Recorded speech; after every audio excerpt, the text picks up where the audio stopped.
Hello, c'est Nathalie. Tu le sais, je suis un coach mental qui adore les tartines au beurre et le thé bio. Si c'est pas déjà fait, je te laisse t'abonner à ma chaîne pour suivre toutes mes publications sur cette chaîne qui parle de développement personnel et aussi des surdoués. Et justement, aujourd'hui, je vais répondre à Nawel, Harmonine et Ismaël concernant les difficultés relationnelles, quand on est un surdoué. Donc tout ce que je raconte dans cette vidéo, ce n'est que mon avis ou ma façon de voir. Voilà, ce n'est pas une bible très argumentée scientifiquement pour cette fois. Donc voilà, vous le prenez comme vous voulez, mais voilà, je réponds en tout cas à ces trois surdoués, à ces trois personnes qui ont vraiment le même type de difficulté et comment moi je fais pour me créer un réseau, des liens avec les autres, parce que je suis surdouée et comment je fais, parce que c'est pas si simple que ça, avec les normaux-pensants. Alors, juste avant vraiment de taper un petit peu plus profondément, je vais rappeler tout simplement les difficultés du HPE, donc du zèbre, du haut potentiel émotionnel. Bref, on cherche à comprendre les règles, tout le temps, et le pourquoi du comment. Mais en fait, en faisant ça, on a du mal à savoir comment vraiment ça fonctionne, le système social, quoi, les liens avec les autres. On a du mal un petit peu à cerner un petit peu ça. Donc on se sent pas très bien, on se sent pas très à l'aise. Et on vit simplement en fonction de nous, ce qu'on ressent, et par moments, on peut paraître, arrogant. Ouais, c'est peut-être ça. On peut paraître un peu condescendant, un peu arrogant en fait par rapport aux autres, alors qu'en fait, on comprend absolument pas pourquoi notre façon de voir, elle n'est pas perçue à sa juste valeur en fait. C'est pas se sentir au-dessus des autres, c'est juste que on a des ressentis qui sont différents. Voilà, donc ça c'est une difficulté déjà, et à cause un petit peu de, j'ai envie de dire, de toute cette façon de voir, eh bien on doute énormément de soi. Parce que derrière, on a sans arrêt des critiques. Ah mais t'es con de dire un truc pareil, ça se fait pas. Bon bref, je vais te sortir toutes les critiques que je peux recevoir, parce que là sinon je vais te sortir le gros lot de la boîte à gros mots. Bon, je sais pas comment dire ça, mais voilà, bref, tu m'as compris. Bref, du coup, on a tellement de critiques, on s'autocritique encore plus. On se sent nul. On va se dire tout simplement que je suis pas sûre de moi. Je manque d'assurance, et on va vraiment douter de soi, parce que du fait qu'on comprenne pas trop les règles qu'il faudrait respecter, et on sait pas trop pourquoi. Voilà, donc du coup on se sent pas très bien déjà, nous, on s'en remet une couche du fait de notre condition et de notre façon de penser, on s'en rajoute une bonne couche, voilà. Donc ça c'est une autre difficulté, et ce qui conduit aussi à une troisième difficulté, c'est d'être seul, se sentir seul. On comprend pas en fait pourquoi les autres ne comprennent pas comment on est, on se sent pas compris en fait, donc du coup on se sent un peu tout seul. Et ce genre de choses-là, ce genre de difficultés, avec notre façon de penser à nous, on complexifie, parce que ça peut pas être simple. On part du principe que ça ne peut pas être d'un point A à un point B. C'est pas possible. Donc on part dans tous les sens en plein milieu en essayant de complexifier à fond. Et du coup, les jeunes nous prennent pour une débile, parce qu'on réfléchit mais à une vitesse tellement énorme qu'on bug. On peut passer vraiment pour des débiles. Donc ça, c'est des difficultés de HP. J'ai envie de dire, moi, plus particulièrement HPE, parce que je ressens énormément les choses.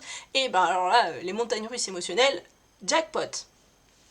Qu'est-ce qu'on a besoin? De quoi on a besoin en tant que HPE? De quoi on a besoin pour pouvoir se sentir bien et pouvoir commencer à créer des liens? On a besoin d'être reconnu à notre juste valeur. On se sent seul, je vous le dis, c'est notre difficulté. On se sent tout seul, et on se sent pas compris, et on comprend pas en fait le système de fonctionnement des autres. Et ce qu'on a besoin de ce challenge, on se challenge souvent en disant moi j'ai envie d'avoir des relations avec les autres, j'ai envie de comprendre, j'ai envie de ci, je suis curieux et je creuse. Et derrière ça, il y a aussi un besoin c'est le besoin d'être aimé. On est des HP, on est souvent très mal compris, et on a juste envie qu'on nous apprécie pour qui on est, tout simplement. Donc on a un besoin d'affection qui est assez imposant, voilà.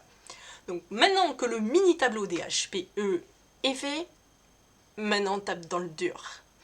Alors quand on cherche à se créer des relations avec les autres, notamment les normaux pensants. Donc pour ceux qui regardent, qui ne connaissent absolument pas ces définitions-là, c'est pas vulgaire, c'est juste que normaux pensants, c'est une façon de penser qui est, on va dire, un petit peu monsieur et madame tout le monde. Voilà. Donc c'est dans la moyenne, c'est dans la façon standard de parler. On appelle ça scientifiquement des normaux pensants. Voilà. Donc tout ce qui n'est pas normaux pensants, ça peut être très diversifié. Moi, je vais me concentrer sur les zèbres, donc gentiment on les appelle comme ça, mais je vous avais dit que je vous montrerai ma jolie carte. Hop, tadam! Donc je suis une zèbre et voilà, je le revendique. Bon, je sais pas combien de temps fera cette vidéo, mais c'est pas grave, on s'en fiche. Là pour le jour, c'est freestyle. On cherche donc à créer des relations avec les normaux pensants parce que on a un petit peu ce challenge derrière, cette difficulté, on ne les comprend pas vraiment. Et derrière, ils ne comprennent pas vraiment comment on fonctionne. Donc il y a un double challenge qui fait qu'on cherche à se faire accepter parce qu'on a envie d'être apprécié pour qui on est. Et en fait, on part avec une fausse bonne idée, j'ai envie de dire. On part à la pêche pour combler ses besoins auprès des autres, et notamment les normaux pensants. Et en fait, on cherche à combler tous ces besoins-là, ces difficultés, grâce aux autres. Donc je vais pas développer tout le sujet, parce que sinon, là, je crois qu'on est parti pour 2 heures. Autant que je fasse un live, ça sera beaucoup plus simple. D'ailleurs, si ça vous plairait de faire un live sur le sujet des surdoués, des émotions, de la confiance en soi, de la relation aux autres, n'hésite pas, mets un commentaire et on verra pour programmer tout ça. Pas de soucis, pas de style. Allez, c'est parti. Challenge pour toi. Si ça te plaît comme sujet, n'hésite pas, dis-le moi en commentaire. Bref, j'étais encore partie partout. Les besoins, bon, j'ai parlé ça dans d'autres vidéos, je peux pas développer. Ici, j'essaierai de te la mettre en haut pour que tu puisses aller voir un petit peu plus sur le sujet, même si c'est pas spécifiquement sur les surdoués. On essaye d'aller à la pêche des relations avec les autres pour combler ses propres besoins. No way, c'est même pas la peine. La première chose à faire, c'est de combler soi-même ses besoins. Donc, je te l'ai dit juste avant, les besoins des surdoués, les besoins des HP, et entre autres émotionnels, eh bien, c'est un petit peu de combler son besoin d'affection, c'est combler le besoin de reconnaissance, le besoin de challenge, les choses comme ça. Eh bien, faut aller à la pêche, mais tout seul. Faut pas compter sur les autres pour avoir un retour. Donc ça, c'est la fausse bonne idée. On va aller chercher les autres pour essayer de comprendre, mais au final, on s'enterre en fait un petit peu dans le même système de solitude, etc. Pas de solution dans ce sens-là. Donc, c'est pas la bonne voie. Eh bien, j'ai envie de te donner une image, parce que là, elle est en train de m'arriver à la tête. Si tu pars dans l'idée de creuser, essayer de créer des relations, des liens avec les autres, normaux pensants ou pas, dans le but de combler, toi, un besoin ou une attente que tu as au fond de toi, imagine un tapis, tu te prends le tapis dans les pieds, vlan! Eh ben c'est exactement la même chose. Donc là, clairement, c'est la fausse bonne idée. Donc comment concrètement on va faire? Parce que là, si tu es en train de regarder cette vidéo, c'est certainement que tu es surdoué et que tu dis ok, c'est bien mignon, je dois combler mes besoins toute seule, mais j'ai quand même besoin de relationnel. Oui, ça fait partie des besoins. Première étape, donc comme je te dis, c'est simple.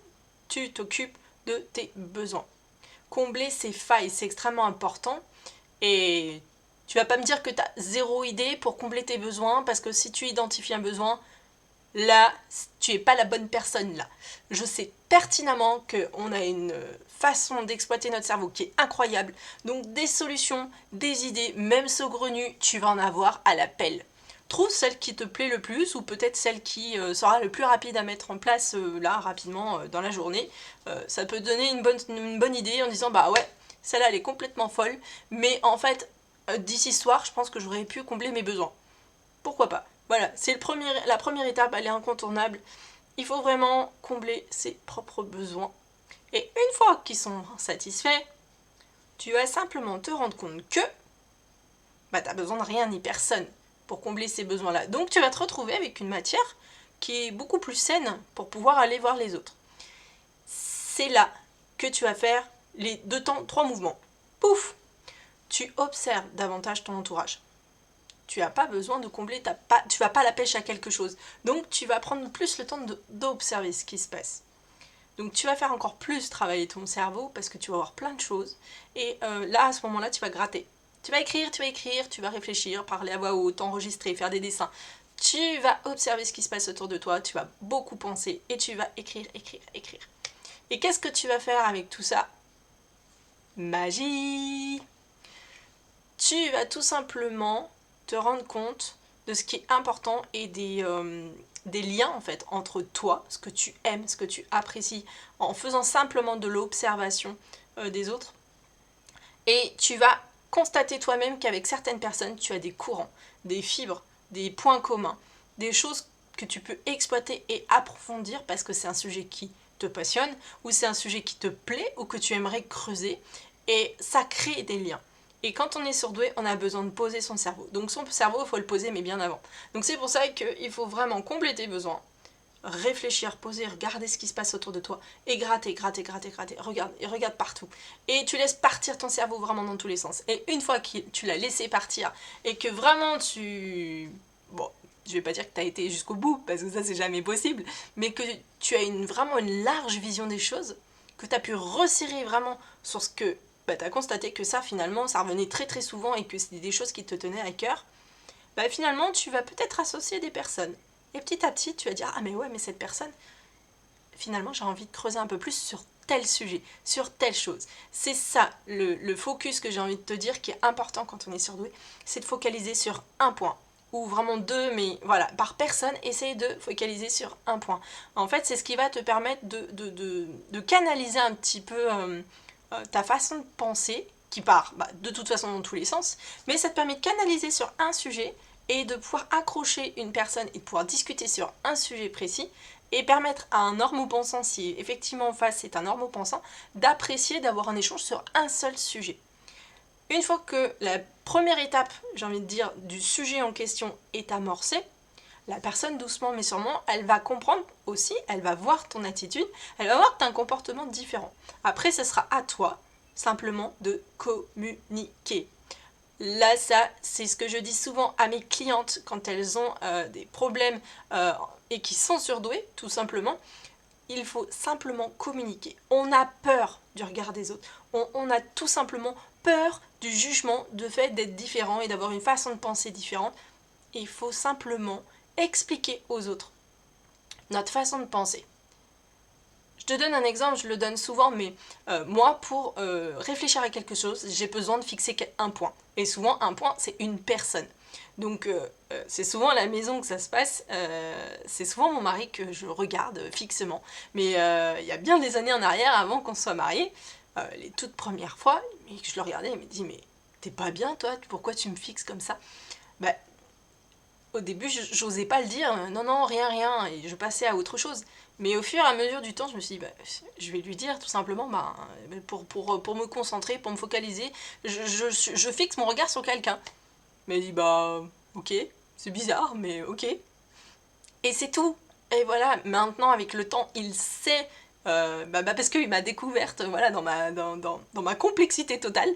Voilà, il est habitué à ce genre de choses, et c'est en expliquant, en parlant, en communiquant, en disant mais comment toi tu fais et moi comment je fais, etc. Et un échange avec un normopensant peut être extrêmement enrichissant à partir du moment où on est vrai, on est simple et on essaie surtout de se focaliser sur un seul point à la fois. Ça, c'est vraiment important et c'est une chose que je te recommande si vraiment tu pars dans tous les sens, si tu as vraiment du mal à communiquer et d'avoir des liens avec les autres, un seul point à la fois. Laisse partir en amont ton cerveau dans tous les sens, observe vraiment l'environnement et une fois que tu as réussi à cerner quelque chose qui t'intéresse avec une personne, vas-y. Essaie de cultiver ce point-là sans partir dans tous les sens. Sans forcément rentrer dans les détails, mais vraiment tu vas sur ce qui te plaît. Et ensuite tu vois si la personne elle est réceptive ou pas. Si elle te pose des questions, c'est effectivement qu'elle est réceptive. Faut pas se poser plus de questions que ça. Je pense qu'il faut déconnecter notre cerveau à ce moment-là. Et petit à petit, tu vas voir si elle est réceptive ou pas. Et ça permet d'enrichir un petit peu les relations avec les autres. Alors, il y a un truc important aussi quand on cultive des relations avec des normaux pensants. Je fais vraiment c'est notre difficulté principale. Donc, avec un autre surdoué, on peut avoir des affinités, mais pas forcément toujours à la vitesse de la lumière, il faut pas oublier que nous avons un cerveau qui fait... Il passe du tac au tac tout le temps. Donc, c'est un point très fort. Dans une conversation, si tu essayes de te fixer un point avec une personne pour parler que d'une seule chose, pour justement essayer de cultiver un début de relation, bon, c'est déjà un effort. Alors si au milieu d'un groupe, voilà, vous parlez du même sujet, et puis que d'un seul coup, pouf, ça change de sujet, mais alors là, pump it up. Toi, t'es dans la place, tu as un cerveau qui est fait pour ça. Tout simplement, tu peux te permettre en on-off, tu parles de sujet, ah bah tiens, il parle de chocolat. Ah ouais, tiens, je pensais à la pub de Milka, puis d'un seul coup tu pars en Équateur, et puis d'un seul coup tu parles de, je sais pas moi, de l'industrie du papier. Enfin, tu es en capacité de switcher sur n'importe quel sujet. L'important, c'est vraiment de réaliser que quand tu es avec des normaux-pensants, essayez de rester sur un mono-sujet. C'est toujours très difficile de s'éparpiller parce que là tu mets en évidence vraiment que tu es surdoué et que tu es vraiment dans une case à part. Et quand on débute des relations ou qu'on est avec des personnes qu'on ne connaît pas, mono-sujet. Il y a un changement de sujet, ok, on était, je sais pas, sur l'art graphique, pouf, on est passé au chocolat, je reste sur le chocolat. La communauté, elle passe sur, je sais pas moi, sur le yoga, pouf, je passe sur le yoga.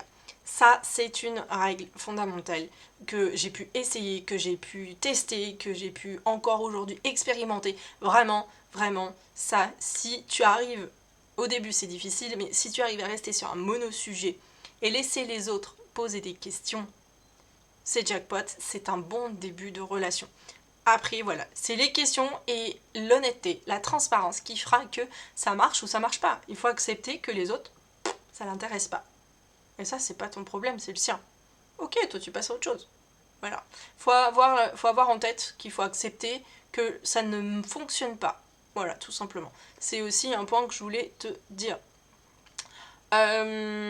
Si tu penses que tu es complètement dépassé par tes émotions ou tes relations aux autres, si tu as tout simplement besoin d'aide, hein, je pense que c'est le plus court, n'hésite pas à regarder dans la description, tu as des liens concernant mes coachings et une manière de me contacter, voilà, tout simplement prendre rendez-vous avec moi, en discuter un petit peu plus profondément, un peu plus personnellement, et voilà, si cette vidéo elle a été utile pour toi, n'hésite pas à la liker, à me laisser des commentaires avec les questions que tu as.